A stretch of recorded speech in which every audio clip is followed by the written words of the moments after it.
and now we're focusing on the topic of food and food security. And I'm very pleased to welcome to the program the chairman of the Supermarket Association of Trinidad and the Caribbean Supermarket Association, Mr. Rajiv Diptee. Good morning. Good morning, Ketan, and good morning to all your viewers. Good morning, Trinidad and Tobago. Well, thank you very much, Mr. Diptee, for joining me this morning. So let me just give a brief synopsis for our viewers. The Caribbean Supermarkets Association, together in collaboration with the CARICOM Private Sector Organization and the Supermarkets Association of Trinidad and Tobago, launched the Caribbean Food and Beverage Trade Show and Conference event, which is due to take place on Wednesday, June 28th to Saturday, April 1st, 2020. I think that date might be a bit wrong, Saturday, July 1st, 2023. But, Mr. Diptee, forgive me if I sound very shallow, but an event, a trade show for supermarkets, exactly what is this event and what is hope to come out of it? I'm glad you're asking, Ketan. And for all your viewers this morning, I'd be more than happy to share some light on the topic. The Caribbean Food and Beverage Trade Show and Conference event is intended to be the first of its kind. It's a hybrid trade offering. It's three parts. We're looking at bringing to the public a food and beverage culinary event. We are going to bring to you some of the nation's, some of the region's top chefs, some of the region's top restaurateurs, some of the region's top, winemakers, beer makers, artisan food producers. We're going to bring all of this to you at the Center of Excellence from Wednesday, June 8th to Saturday, July 1st. It's across 4 days. It's intended to be B2B, B2C, and it's not just another trade show. This is something that's going to be highly interactive, going to be extremely engaging to the public. Every evening, we envision that this food festival is going to rotate different islands and different cuisines from around the region to bring to those patrons a taste of the Caribbean, something that is truly unique, something that has not been done before. And it's going to bring all those flavors to the palates of the patrons that come through the doors at the Center of Excellence. There's also going to be a conference event that's taking place across the 4 days. It's going to be taking place on cutting edge topics, leading industry trends. For example, just to give you an idea of some of the conference topics, we would be exploring fintech, the energy debate, particularly when it comes to the adaptability of how we see agriculture moving forward in the 21st century, and solutions that really push a self-sufficiency narrative when it comes to food security across the region. This is an initiative that is driven by the Caribbean Supermarket Association, but more importantly, it's driven in conjunction with our CARICOM private sector organization and our CARICOM partners from across the Caribbean that see this as a way to showcase to, starting in Trinidad and Tobago, the benefits, the diversity of products across the Caribbean, the benefits of local consumption, to encourage local consumption, whilst also encouraging the region's top manufacturers, top processors to come into the same space in the trade exhibition. Well, it's that last point that you've raised with respect to a focus on local products. I mean, given the fact that I think it's around 85% of the food on our shelves here in T&T are imported. With this event and this trade show with regional chefs, I mean, how much focus is going to be on using specifically locally grown and locally manufactured products? I mean, removing the imports for a moment, I know it's very difficult to do so given the fact that ingredients are necessary and utilized in such dishes. But the greatest focus is on regional food security. To what extent is this the start of your association, the Caribbean Association's attempts to integrate that into our palates? I think you made some excellent points. First of all, I agree with you. We cannot displace the foreign consumption in a significant way. However, what we can do is encourage more local consumption. There are a number of benefits associated with something like this. We've been talking about increasing local consumption for a long time, but we've also been talking about the health benefits associated with displacing some of the consumption that we've seen across the board. Just to give you an idea of some of the things that you're going to experience in this culinary cuisine is, things like I've been sitting down with some of the chefs. One of them is using piwa for a piwa soup. Another is using kasarip. How many of our customers know about the benefits associated with that consumption and the products that we're putting out. So we're really trying to increase the profile and awareness. And it starts with something like this, Ketan, because it's really about getting our customers to know what the alternatives are and how those can be consumed in a significantly beneficial manner. And it's about working with who's already at the table. And it's about increasing the diversity of products to the final customer, creating new markets. Because when we talk about increasing agricultural production within CARICOM, you have to talk about where am I creating the market for that production. Okay, I know that I'm glad you raised that about the market for that production, because I know that you mentioned local manufacturers, and I would assume the bigger manufacturers. But what about opportunities for local cottage industries and local cottage food processing companies? Yeah, that's an excellent point again, Ketan, because as you would have noted and as we would have seen, there were a number of them that popped up during COVID. There were a lot of, as you put it, cottage startups, cottage processors. And there's been an opportunity that we're exploring with them since the pandemic, actually, to encourage them to scale up, to attract investment for some of these things. But it's also an opportunity to put some of these producers in touch with supermarkets at home and within the region. With the support of the CPSO, whom I cannot understate as a collaborative partner in this project, we are going to be creating markets both locally. So there's the opportunity for local processors to come to this event, showcase your products, and make a case for why it should be on the shelf of your favorite grocery store. Mm-hmm. Are there any obstacles involved in this process? I mean, putting together such an event is no easy task, but obstacles more so in terms of, trying to plan, we're focusing on regional food security, local food security, and pushing cottage industries.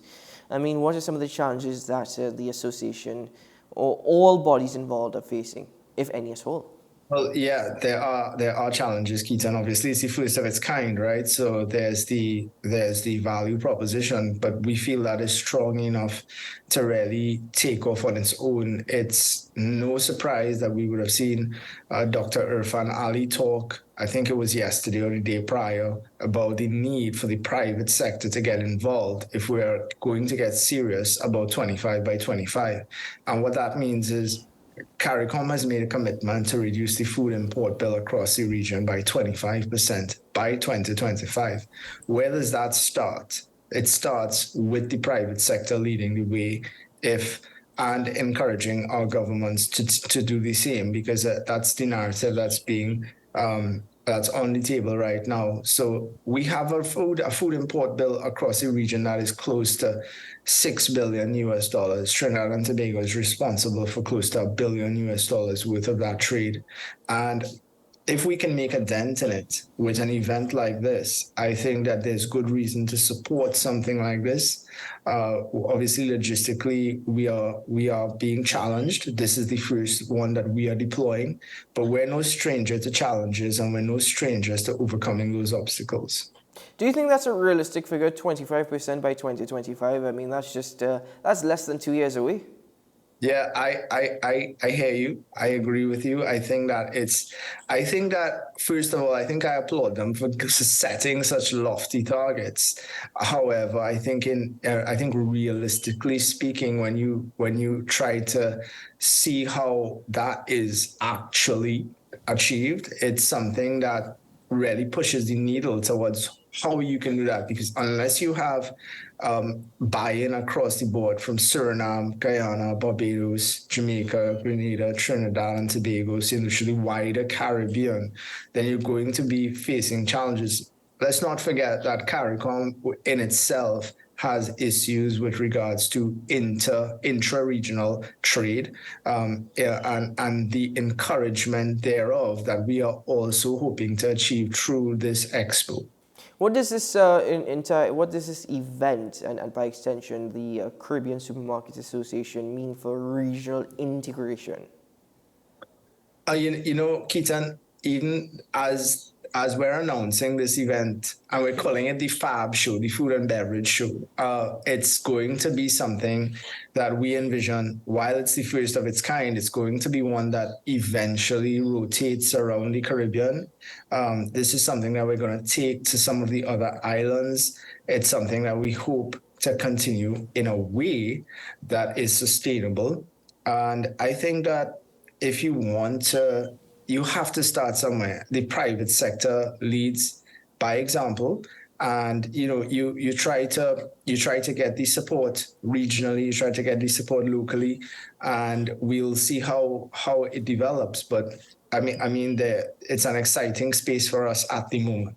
Is it too early to raise the conversation of opportunities for exports of Caribbean products? I am aware that there is an appreciation for certain products, whether it be hot peppers in Europe, even our chocolate could be found in the shelves in Japan. Is it an opportunity to expand for exports? Yeah, Sydney. And you know, the thing is, when you find good products, you tend to identify them quickly. You tend to try to get the opportunities to scale them up. You try to homogenize them up to the standardization that is required for export to the territory that it's heading to. And how you do that is with the assistance of bodies such as Kariri, NAMDEFCO, the Bureau of Standards, where standards are required for the intended export destination. But you know, the thing is that there are lots of challenges for local producers, and I think that the first one is scale, capacity, scope. The input of raw materials required for mass manufacturing, because some of the exports, while they're good, they're not necessarily up to terms and scale in terms of how they want to be. So we try to get them export ready, and then we hand them over to some of the bodies like Invest TTA, Export TTA, etc. Well, there will be some viewers this morning wondering, listen, not to be unkind or disrespectful, but this is not necessarily beneficial to me. I want to know, how are programs, initiatives like this, in the end, going to help me with my pocket, for example? Like, is this going to have, if at all, any impact upon domestic food prices? We know globally food prices are dropping, but domestically, they're still very much high. Is this an opportunity to try and look at avenues where we can decrease my bill when I go to the cash register? You've raised an age-old conundrum, my friend, and I'll tell you why that is. Because at the end of the day, the goods, the choices, the decisions that consumers make are reflected by what you see on the grocery shelves. What we hope to showcase to customers, because at the end of the day, in our industry, the customer is king. The customer is the one that goes into the store and continues to purchase products of a certain variety, of a certain category, and at certain price points. We are going to put out to you local. We are going to put out to you regional offerings. There's also space for some of the local and internationally manufactured stuff that's going to be at the expo, yes. But we're hoping the alternatives, when everybody asks for alternatives, they need to start making it their choice, their brand, their options. And I think, Ketan, that what you're going to see is, and you have to remember that as long as we're not producing it, not manufacturing it, we're going to be paying more for it because we are an import-dependent nation. We're buying the goods at foreign prices. This is an opportunity for customers to make choices for themselves at certain price points and to support the Caribbean. Well, I'm, pleased that you were very much specific in seeing at stating price points, because often there have been arguments that it's cheaper to purchase imported food, imported products. But Yeah, and that's scale. That's entirely down to scale because I think that when we look at local producers, they have that issue. They have the issue for raw materials. They have the issue for packaging materials. They have the issue. It's just a lot, and you're right. Sometimes imported stuff is a lot cheaper, and that's why That's why I made the point earlier that we're not displacing foreign brands. We want to encourage more local But options. do you think that manufacturers, local manufacturers, in terms of their price points, there are many factors to consider, as you would have just mentioned. But do you think that at times it seems as though they are taking advantage of the consumer given their price points? Has there been any sort of study or any sort of revealing of facts in this instance?